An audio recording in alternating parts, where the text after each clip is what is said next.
सभी को मेरा नमस्कार। आज कक्षा 8 में हम संस्कृत में 7वां पाठ पढ़ेंगे। 7वां पाठ है जिसका नाम है अमृत बिंदवे।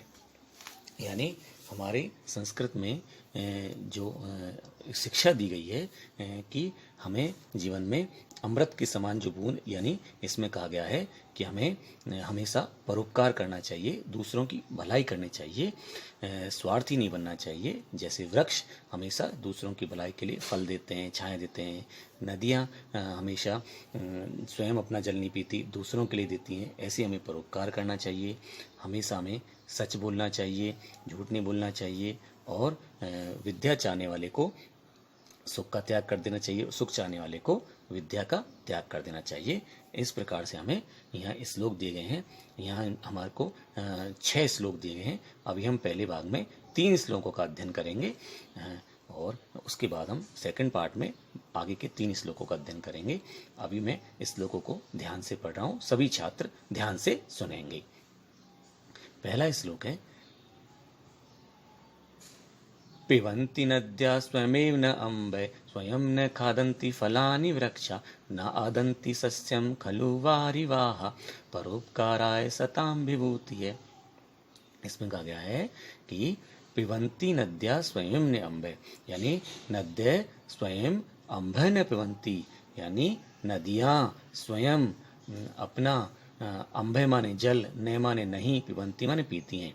नदियाँ अपना जल स्वयं नहीं पीती हैं। यहाँ पे न प्लस अम्भ है, दीर्घ संधि हुई है, इसलिए अ और अ मिलकर आ हो गया है। यानी पहली लाइन का मतलब है कि नदियाँ अपना जल स्वयं नहीं पीती हैं।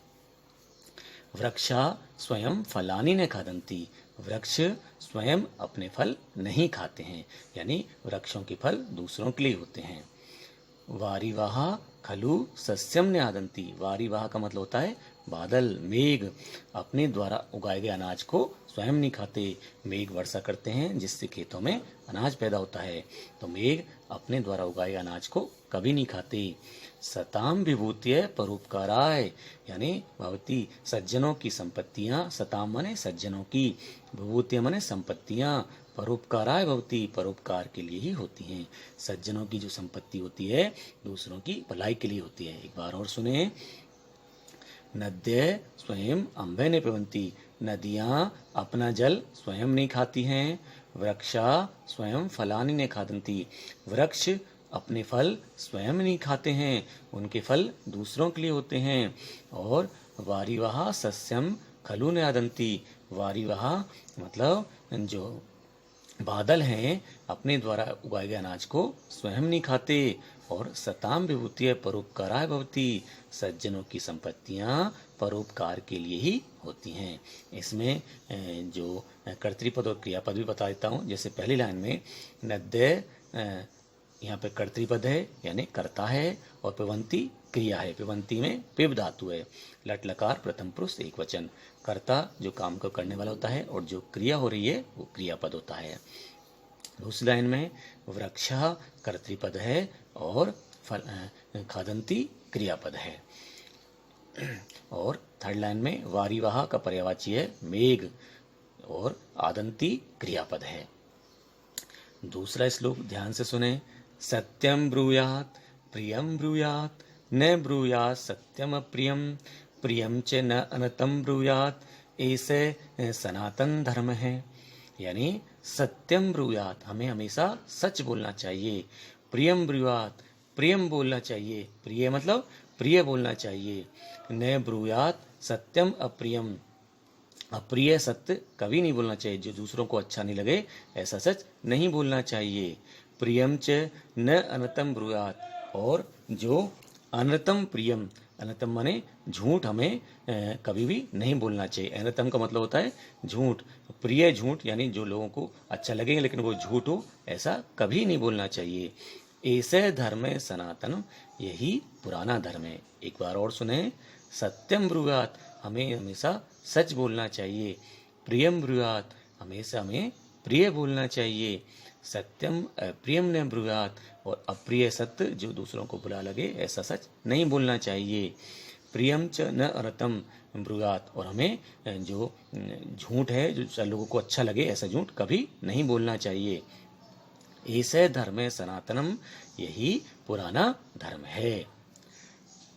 इस श्लोक में हमें सच बोलने की शिक्षा दी गई है। अब यहाँ ब्रूयात यहाँ पे क्रियापद है, सत्यम कर्तृपद है। तीसरा श्लोक है, ध्यान से सुने। सुखार्थी वा त्यजेत विद्याम विद्यार्थी वा त्यजेत सुखम, सुखार्थिने कुतः विद्या विद्यार्थिने कुतः सुखम। यानी सुखार्थी व त्यजेत विद्याम, यानी सुखार्थी का मतलब होता है सुख चाहने वाले को, विद्याम त्यजेत, विद्या का त्याग कर देना चाहिए। यानी जो सुख ही सुख चाहता है उसको विद्या नहीं प्राप्त हो सकती, तो सुख चाहने वाले को विद्या का त्याग कर देना चाहिए। विद्यार्थी व त्यजेत सुखम, और विद्या चाहने वाले को सुख का त्याग कर देना चाहिए। सुखार्थी ने कुतः विद्या, सुख चाहने वाले को लिए विद्या कहाँ, और विद्यार्थी ने कुतः सुखम, और विद्यार्थियों के लिए सुख कहाँ। एक बार और सुने। सुखार्थी व त्यजेत विद्याम, सुख चाहने वाले को विद्या का त्याग कर देना चाहिए। यानी जो सुख चाहता है जीवन में, वो उसको विद्या कैसे मिलेगी। विद्यार्थी व त्यजेत सुखम, और विद्यार्थी को कष्ट सहकर ही, जीवन में कष्ट सह सकता है, कष्ट सहने चाहिए तभी उसको सुख मिलेगा। विद्यार्थी व त्यजेत सुखम, विद्यार्थी को सुख का त्याग कर देना चाहिए। सुखार्थी ने कुतः विद्या, सुख चाहने वाले के लिए विद्या कहाँ, विद्यार्थी ने कुतः सुखम, और विद्यार्थी के लिए सुख कहाँ।